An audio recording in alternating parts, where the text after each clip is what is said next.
My husband, Richard Brosio, died on January 8th, 2016.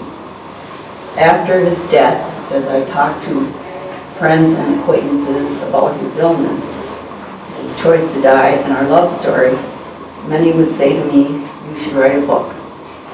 After hearing this for over a year, I decided to see if I could accomplish it. And here I am. All of a sudden, a voice held up, "Brosio, wait for me."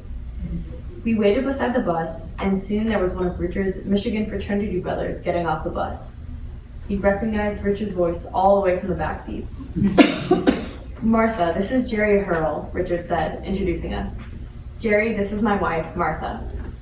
Jerry, whom I'd never met, was astonished. He yelled, "Martha, not the famous Martha."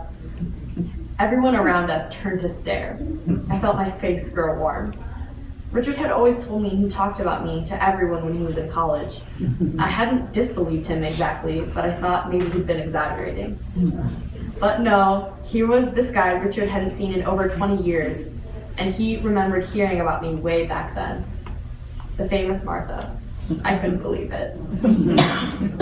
So I'm really interested if you could speak a little bit more about the early part of the diagnosis and how the two of you were able to negotiate that, or not negotiate, but talk about it.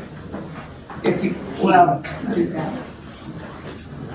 that's part of the problems that we have with our society. No one wants to talk about death. Right. And it's not a problem that Richard and I ever had.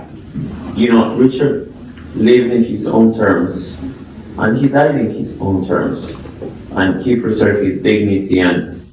But when I think of what he did, I think of so much willpower, so much determination, just to set your mind on something and do it.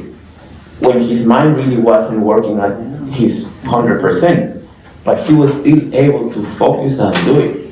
Do you think such a thing is accessible for most human beings, or do you think this is just something that Richard was able to do? Yeah, that was very noble too, because he was ready to go right now. But stories like this are role models for all of us. And I so appreciate it because it is something not talked about enough. And once you see a role model of this and you think, it's not possible.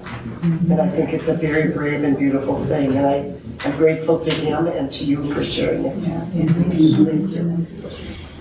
Thank you so much for the privilege of hosting this event.